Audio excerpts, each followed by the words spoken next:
Girl, it'll be harder than a mofo for a mama to get some filming time around these streets, okay? They are getting larger and louder, and it doesn't matter where I go in the house. You will hear them, so excuse any bumps or anything. What's up, you guys? Welcome back to my channel.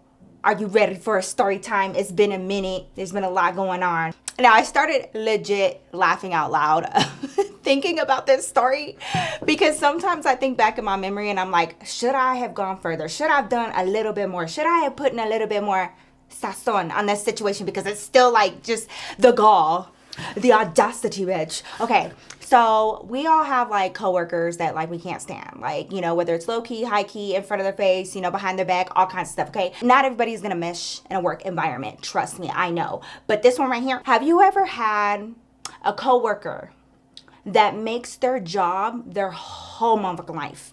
Like their whole life. It's their whole identity. It is like, this is my position and like respect me as such kind of thing. Okay, they take their title a little bit too seriously. I will top that because this girl right here. Now, I have briefly spoken about the time that I worked at this place, but this specific girl I have not told y'all about, okay? So we gonna start from the beginning. Y'all know I used to be working through temp agencies and I had all these jobs, right? Well, I was going from place to place to place and I was like all about trying to just pay my bills.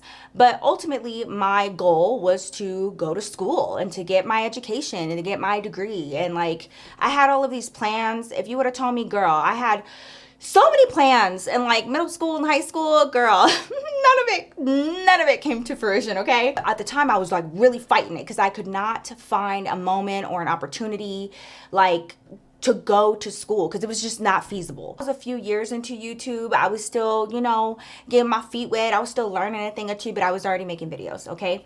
And it got to the point where I finally saved up enough money where I could, you know, make my bills work out, have a little bit on the side, and be able to get a part-time job and use the rest of my time to go back to school because that was the whole goal, okay? Let go of my full-time job. Number one, because some of the people there really got on my nerves, but also because, you know, a bitch had goals. And if you're not careful, you can get really comfortable in situations and jobs and stuff and then not grow. And what I was finding was that there was a pattern. There was a pattern happening. And the pattern is that the different places that I enjoyed my jobs, I always had great reviews from my jobs. My bosses, my supervisors, they would see that I did really, really well in that role and I'm a people person and this and that and the third, but I would let them know front and center. My whole goal is to not be Tian. It's not to be right here, okay? I can go further beyond this. I can exceed this. Like, I need the opportunities and I need room for growth every single time. They would bait and switch my ass and they would hire me and be like, yes, of course, this is like room for growth. You'll have your evaluation and then after that, you know, like whatever, like you'll be able to grow. And then months, years and years would go by and I would still be in the same place because you're just so good at your job. You're just so good. And anybody else that we try to interview, Nikki, it's just, y'all gonna stop playing in my face. I'm gonna get my degrees and y'all really gonna stop playing in my face because I started looking for part-time work. Do nighttime, weekends, I know how to do that. I did not want to do that. I wanted to work in the morning, first thing, and then spend the rest of my day for school. Going to classes, handling, you know, my work and everything. Like that's how I wanted my schedule to work because you know what? My niche at this point in time with everywhere around the world that I had been and all of my experience that I had was in the office. So I feel like my strengths are in the office, clerical, administrative work. And I know that somewhere, somehow, some way that there's gotta be some sort of part-time administrative work that needs to be done, okay? Maybe some data entry, maybe some filing, some alphabetizing, some chronological ordering, you know what I mean? And of course, you know, I let my girl know at the temp agency I had a contact there and I let her know that I was looking for work. And she was like, oh my God, yes, like, you know, we were home skillets. But as soon as I said part-time, she was like, oh, usually, you know, like our clients want full-time. And I was like, I'm so sorry, but a girl gotta go get educated, okay? So I'm gonna need you to just keep an eye out for part-time. If not, like, I'm gonna be searching on my own. Okay, cool. Craigslist was a pretty huge place still for, you know, jobs and job postings and stuff like that. I was scouring Craigslist every single day.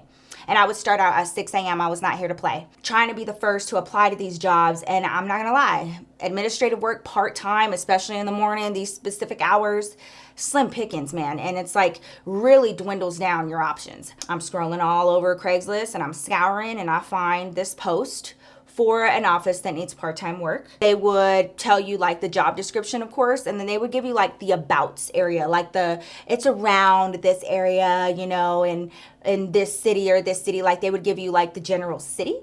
Not this place. They had their address with their suite number and everything and said resumes are welcome. I went and I got my little folder. I got myself ready. Like I was interview ready. I put my little pencil skirt on. I put my little blouse on.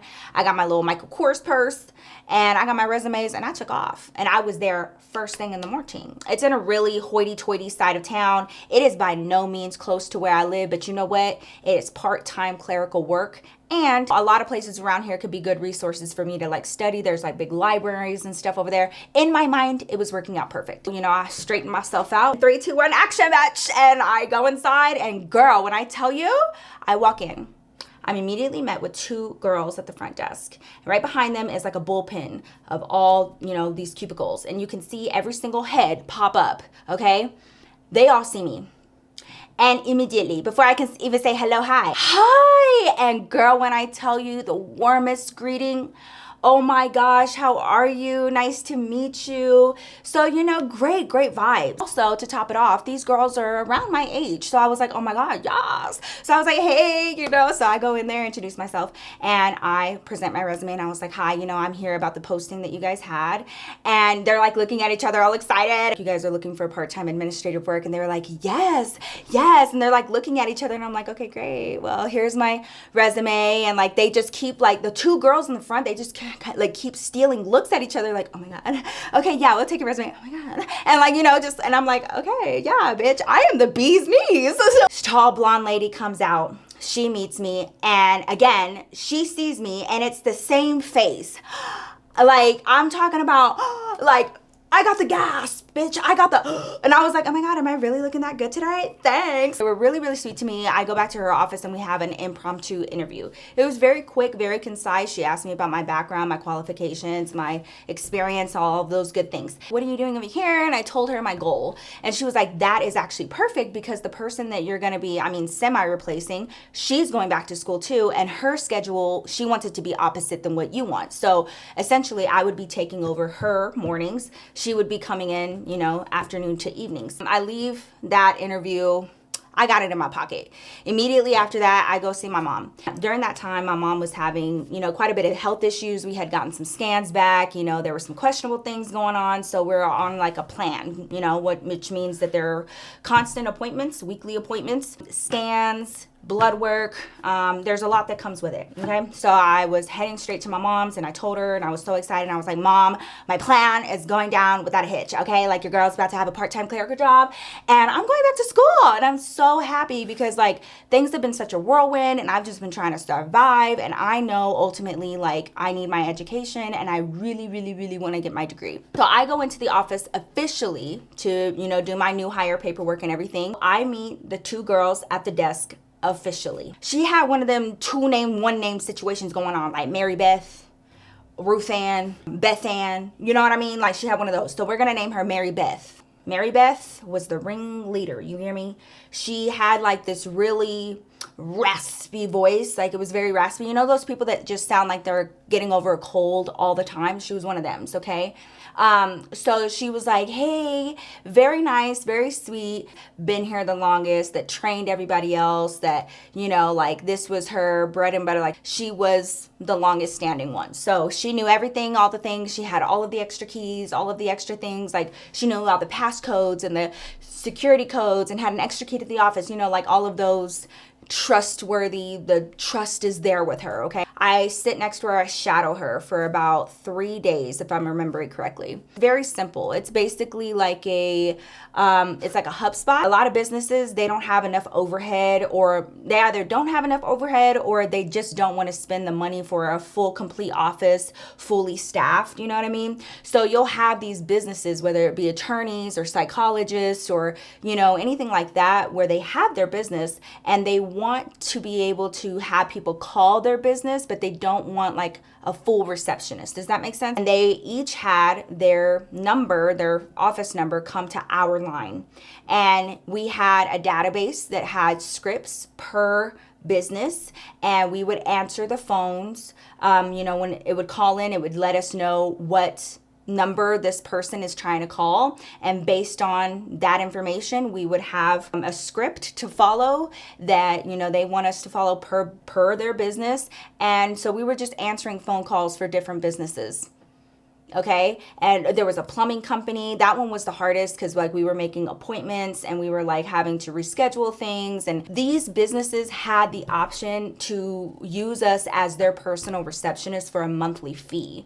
And we would do everything from intake forms to scheduling appointments, counseling appointments, calling their field guys, like for the plumbers. We did all of that. I'm looking at all this and she's telling me and training me like, okay, do you get it? Every time I turn around, she's like, okay, you get it, right? Because like I know it can be a lot, but like, you get it, right? And yeah, okay, keep going. And like, you know, not to be cocky or nothing, but like, it's very straightforward, my love. Like the number comes up, the script comes in front of your face, and you handle the call as it goes. Like, it's okay. Well, all the girls are like, you know, you'll be fine. Like, they keep coaxing me on, and I'm like, am I like showing insecurity right now? Like, I got this. I swear, like by the second day, like in the morning, I was confident enough that I could handle these phone calls.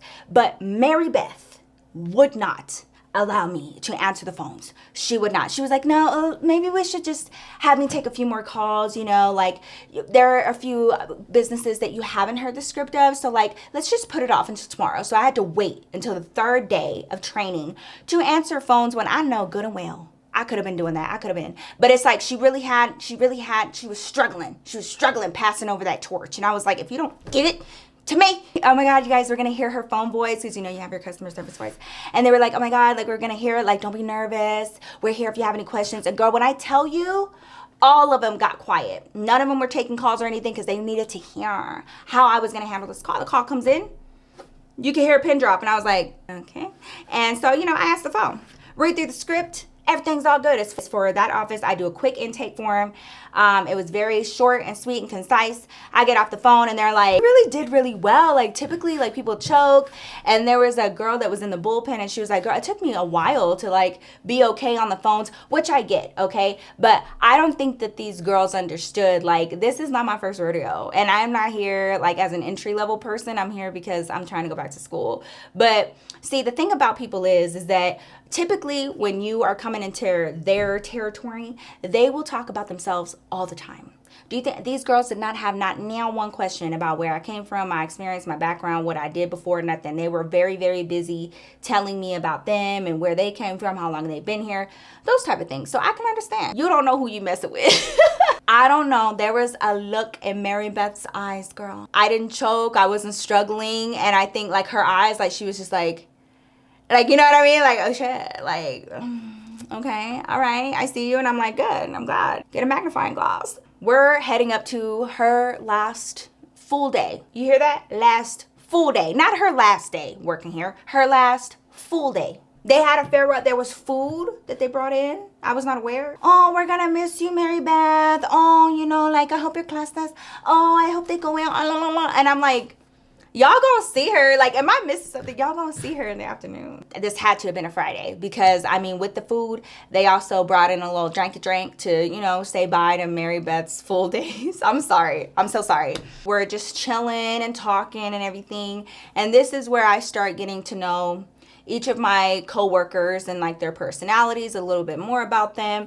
And for the most part, they were all chill. They were cool. I start seeing Mary Beth like taking selfies, and she's like, you know, taking selfies. Even got up, went around the desk, like put it up against a little planter, and she's like, you know, standing there. One of my coworkers that was in the bullpen, she was like, oh yeah, you know, Mary Beth is sitting there taking pictures, and she was like, oh yeah, Miss Ma'am is, what did she say?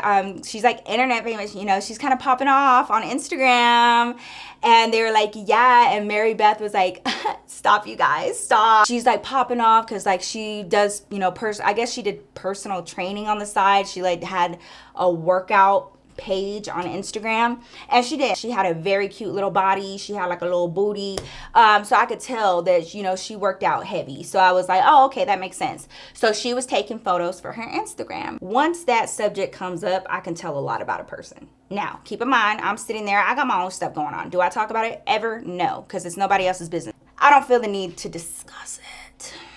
Girl, once that subject came up, this girl has her phone in my face and she's showing me her page and how many followers she has. Did I have more at the time? That's neither here nor there. And while she's talking about this, she's going on her phone and she's like, you know, scrolling through, and she stops at this girl's page and she just starts dying laughing. And she shows it to the girl next to her. She shows it to the other receptionist, right? And she's like, didn't I tell you? No, didn't I tell you? She passes her phone to the other girl in the bullpen. Oh my God. Oh my God. And it's clear. I know girls. I know girl talk. I know girl world. Y'all are making fun of somebody. Who is it? So, of course, Mary Beth, she takes back her phone and she shows me and she was like, you see this? This girl really thinks that she can like be a gym rat, like that she can do, essentially like she can do what I do, and she's just not made for it. Like, look at her physique, she's just not made for it. Essentially roasting this girl for not being prepared or like not looking good enough to be posting like a gym page, because to her, she did not fit the qualifications to have a gym page. Here we go. I see the ugliness. The other girls, they were just like snickering about it. The one that was really tearing this girl apart was Mary Beth. She goes to her followers, starts making fun of her about her followers. See, and that's why if she would just like do like, I don't know, like a 3-month program, maybe she would have more followers. That shit gives me, gives me the ick. I lose all respect for people that have nothing else to talk about but their following count, their numbers. Like, they treat this shit like it's their god, and it is the wildest thing to see. Like, here's my point, okay? I am very, very blessed and unbelievably thankful for all of your love and support since day one. What I'm saying is, just cause you love my funky ass does not give me the right to treat old girl over here or old girl over there like they're beneath me.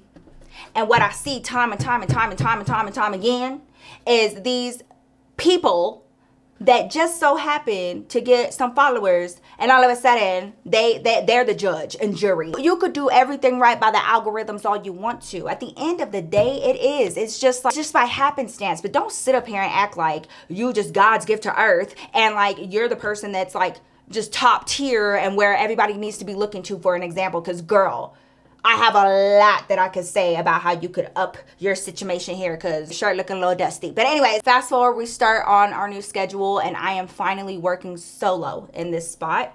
And it was such a relief, if I'm being honest, because I didn't have to, like Mary Beth, like her personality was just so big. You ever meet somebody like that? Like, it just takes up the whole room. I found myself getting into a groove and it was very fun. And I started, you know, making good friends with the girl that works next to me. She's actually really cool. She didn't talk a whole lot when Mary Beth was around. Really, nobody talked a whole lot when Mary Beth was around because she was the one that was talking. I started getting to know the girls behind me, one of which is our supervisor. She worked in the bullpen. It was a very interesting setup. I've talked about this situation before. I know what it's like to be a diversity hire, okay?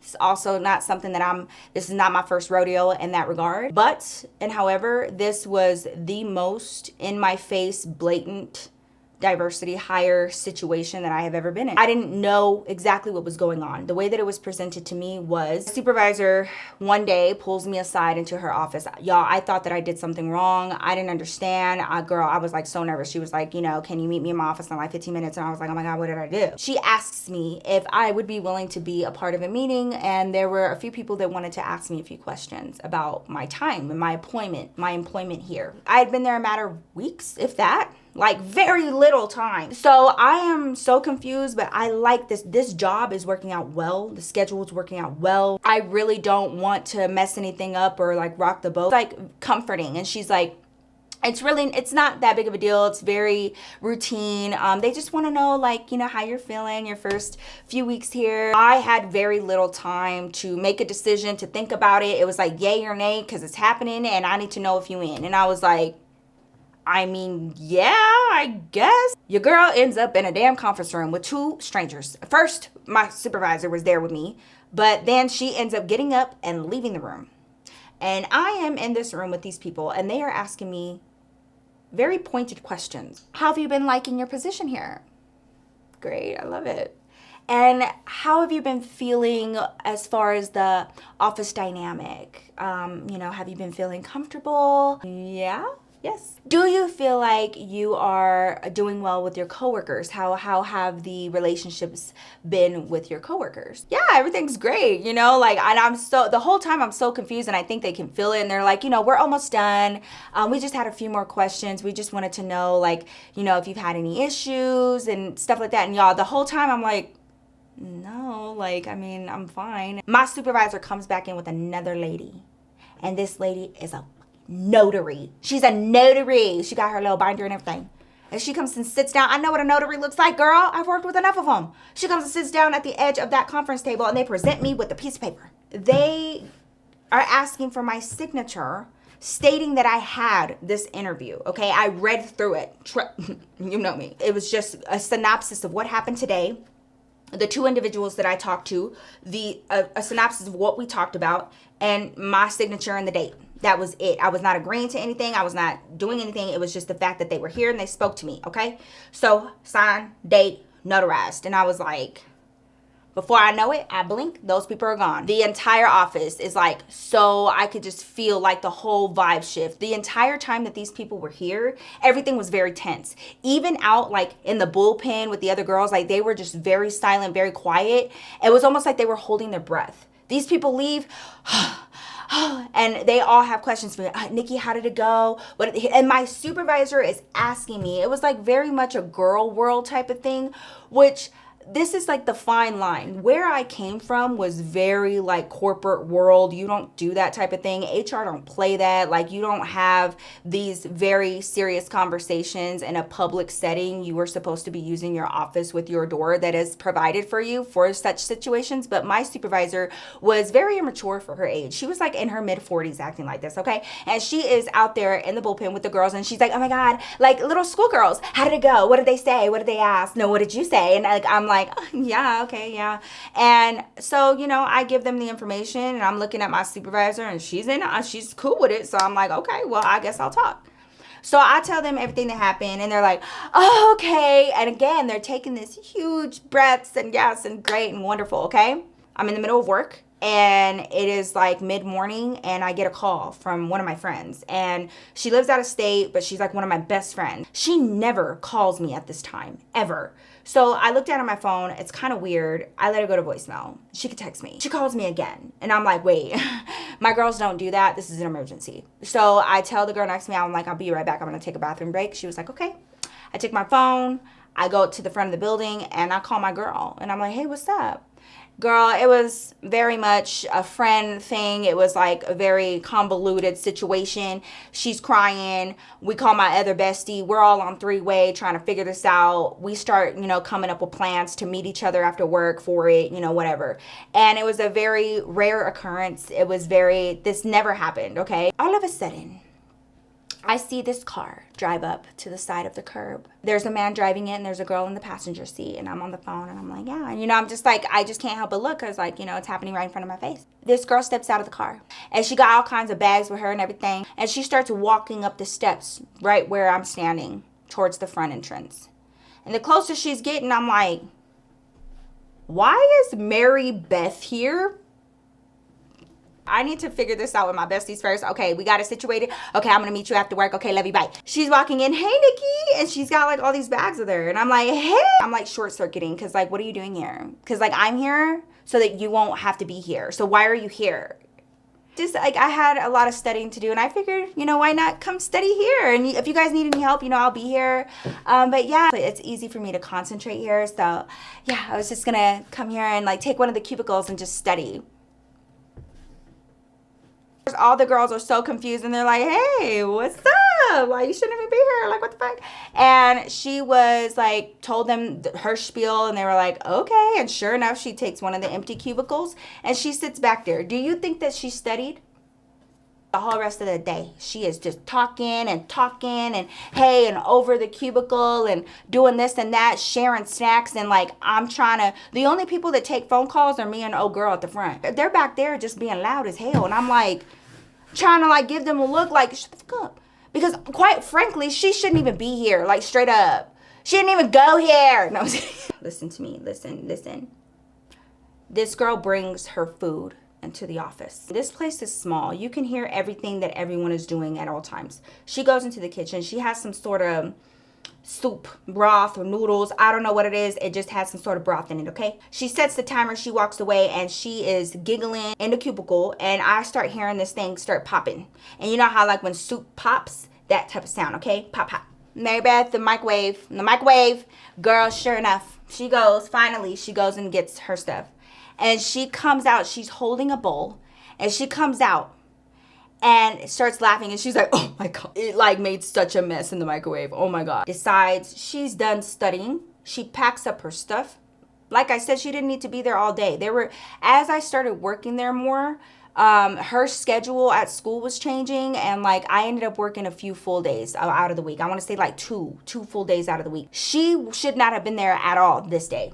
She gets up, packs her shit, and it's before 5. It's before the end of the day, before we start doing our end of day duties. One of my coworkers be like, are you gonna get the microwave? Because like we all remember that she made a mess in the microwave. She said it herself. She is standing at the corner of my desk on the way out with all her bags, and she's gonna look at me and be like, Nikki, can you please get that for me? Way better at cleaning it than I am. During one of my training days, yes, I did offer to help clean because obviously, and I cleaned the microwave. And she took that and said, well, you clean it better than me anyway. I do a lot of things better than you anyway. Like, what you talking about, girl? I was so appalled. I was like, I will love you forever. Like, I really gotta go. Like, all of a sudden, she's in a hurry. She doesn't even let me answer because I'm looking at her like, I know you fucking lying. Girl next to me, she was like, it's okay, Nikki, I got it. Yeah, you better get your girl, because I'm not cleaning up after her. I'm sorry. I don't know you like that. Like, you knew that you made a damn mess. You shouldn't have even been here anyway.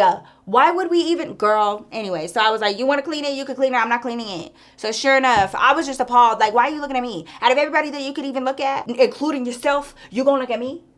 Fast forward, and I start hearing rumblings from my supervisor that she has a vacation coming up. It's not going to be super long. It's going to be like 3 or 4 days. And yeah, like she was letting us know that she will still have access to her phone, but she's not going to be, obviously she's not going to be in the office. And we were getting a heads up about this, okay? You know, you guys always know that I had to have my phone on me because at the drop of a hat, my day could change completely because my mom was sick. And I'm her only emergency contact. So one day comes around and I end up getting a call from my mom. And she is not panicking. She's very matter of fact, and she's letting me know that she's on her way to the hospital. She's having an adverse reaction to something. She needs me to come right away. There are just moments where there are no ifs, ands, or buts about it. I don't have time to ask extra questions. She let me know the hospital she's going to. I gotta go. So at this point, my supervisor was already on her little mini vacation. She was not there. So the first thing I do, I shoot off an email real fast. And I send off a text to my supervisor, and I let her know exactly what's going on, what hospital I'm going to, and I'm so sorry, but I gotta leave. So of course, you know, I tell my coworkers, they're very understanding. We got this. Go ahead, like, go handle your business. Cool. I go to the hospital. I handle my business with my mom. Turns out it's a bit more serious. She's gonna need surgery. Obviously, I need to make arrangements. So again, I send off another email and another text to my supervisor, letting her know and updating her what's going on. And I let her know I don't have an ETA of when I will be back in the office, but as of right now, I know that for sure tomorrow I will not be because I need to be there for her recovery time and all of those things. Never got a response I never got a response. And at this point, you know, when it came to my mom and my work situations, I was never concerned about my supervisors or my boss's understanding. Like, it is what it is, and you're not going to convince me to feel bad for not being in work when I have my mother this way and I'm her only contact. Like, so I wasn't worried about it. I go on with my day. Each and every one of the correspondence that I sent her, if you have any questions, comments, or concerns, please feel free to reach out. And I left it at that. You got 2 emails, 2 text messages from me. You know what's going on. If you have any further questions, you let me know. 3rd day comes around. Doctor's talking to me. There's like my mom's levels, you know, are kind of a little bit out of whack. She still needs to be observed. I don't feel right going back to work. I send off another email, another text message. As this is going on, my point is that I have been keeping my supervisor updated with every single thing that's going on, every change, and every day that I feel like I need to be missing work. By the 3rd-ish day, my mom is asleep in the bed, and she had been struggling to sleep. And my phone starts going off. So immediately, you know, I'm like, oh, shut the fuck up, you know? And I look at the phone, Mary Beth. Girl, I forgot I even had her number, okay? Like, there ain't nothing, I don't know you like that. Like, text me, I don't know. Like, why are you calling me? She calls again. And I am like, I'm sorry, I don't understand. Like, whatever question you have must be office related, because we don't know each other like that. So, like, I'm definitely not the person to be asking. Go call the other girls. Like, I don't know. So I don't answer the phone. I don't give her pay her no mind. Like, it is what it is, okay? By that evening, 8, 9 o'clock at night, I am trying to snuggle in the little futon in the hospital room, and I get a ding on my phone, and there is a text from Miss Mary Beth. Now, I'm not going to tell you that I know verbatim what she said, but here's a general consensus. I just think that it's really rude for you not to contact anybody and just no call, no show. I entrusted you with my position, and I just think that it's really unprofessional. It's just like really messed up of you to just leave everybody high and dry. I would like my job back. Look me in my eyes. I would like my job back was all in capital letters. Who you yelling at, bitch? Who you yelling at? Who you yelling at? Oh, girl, I was trying to keep it together in that hospital room, and I was like, girl, listen. When it comes to girls like that they don't even know the slightest thing about what you're going through, and they talk out of the side of their neck, and they start talking all hard, because when I tell you the amount of disrespect in that text message, the amount of entitlement, the amount of down talking, and just imagine I'm sitting here in a hospital room with my mother, and I got this little girl on my phone trying to talk shit to me. Is she my supervisor? No.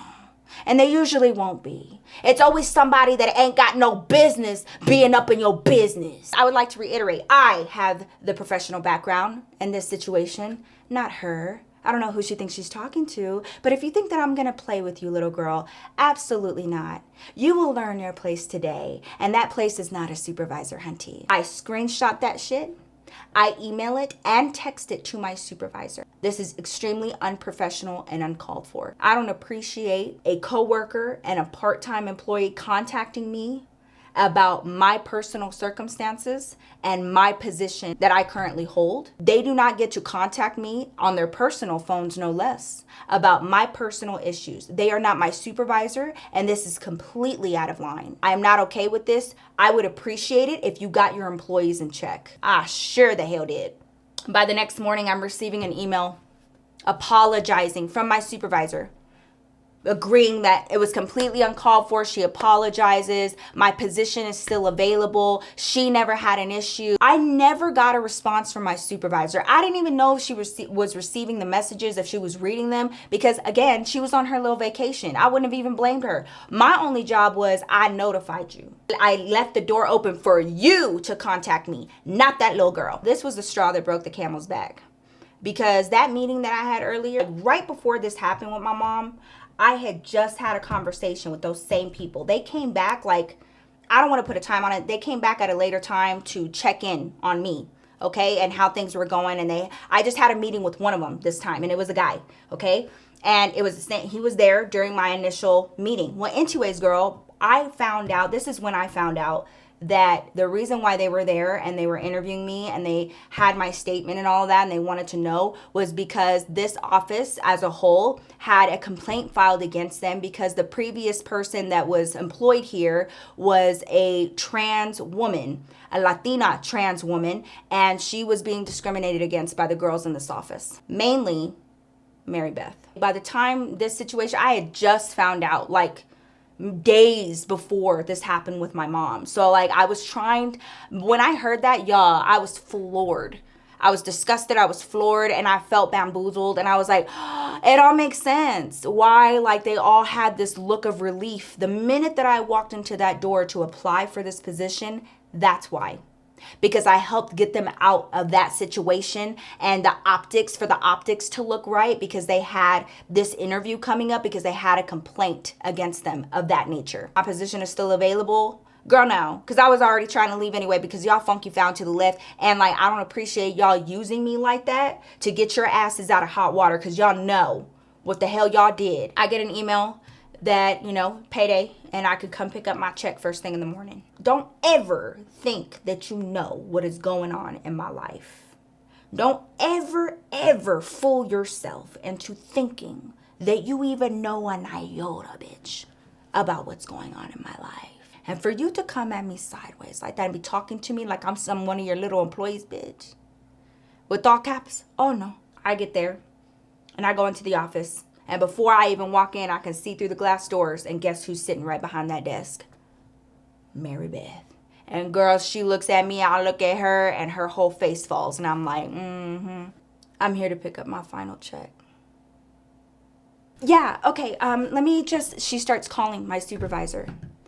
Yeah, Nikki's here for her final check. Okay, great. Is it awkward? Yes. Is it completely silent? Absolutely. Am I taking my eyes off of her? Am I even blinking? Probably not. I want to know who the fuck you think you were talking to. And now that I'm hearing your face, where's all the caps? Where's that? Nikki, I just want to say that I am so sorry to hear about your mom. And I am just so, like, I did not know. You had absolutely no idea what was going on, mostly because you only work here part-time and it was not your place. You are not my supervisor. I didn't have to tell you a damn thing. It was the quietest I had ever seen Mary Beth in my life, and I was so, y'all, you ever been so mad that you literally can feel your blood shake? Does that sound weird? I know it sounds weird, but it's like where your blood, it's like that's where that saying my blood is boiling comes from, because like you get so mad that like your circulation starts going real fast and you just like, it feels like you're buzzing. That's how I felt. And I was working real hard not to jump over that desk. Here comes my supervisor. She's got an envelope in her hand. She stands at the desk. Nikki, I just want to apologize again. Thank y'all so much. I didn't even say have a great day. I made it a mental note because like I felt like kind of rude on the way out, but because typically I'm like, oh my God, have a great day. Like it's just part of my vernacular. But fast forward like a year, all of a sudden I start seeing this girl's name pop up on my likes, and it says that we have like mutuals. I done forgot. Two of the girls that I worked with in that office, the one that worked right next to me, and one of the girls in the bullpen. You know, we got along. We were chill. We were home skillets. They followed me on Instagram. We followed each other on Instagram. Well, they're mutuals with Mary Beth. And Mary Beth found my page. And she's liking my photos. And all of a sudden, she's liking my posts. And she's like, you know, she commented like twice. Black, I know you fucking lying. Don't try to act all friendly. Now, we are not friends. I don't need you liking any of my things. I hope that you dislike it. I hope that you hate it. That is my story about the coworker that thinks that, you know, their whole life is this position, and, you know, kind of gives them this like place of respect in their mind. Like, girl, no, you ain't nobody of importance to me. You better sit down. So that is my story, y'all. I hope you guys enjoyed it. Thank y'all so much for coming to chill with me for story time. I love y'all so much, but God loves you more. And I will see your fine self in my next video. Peace out.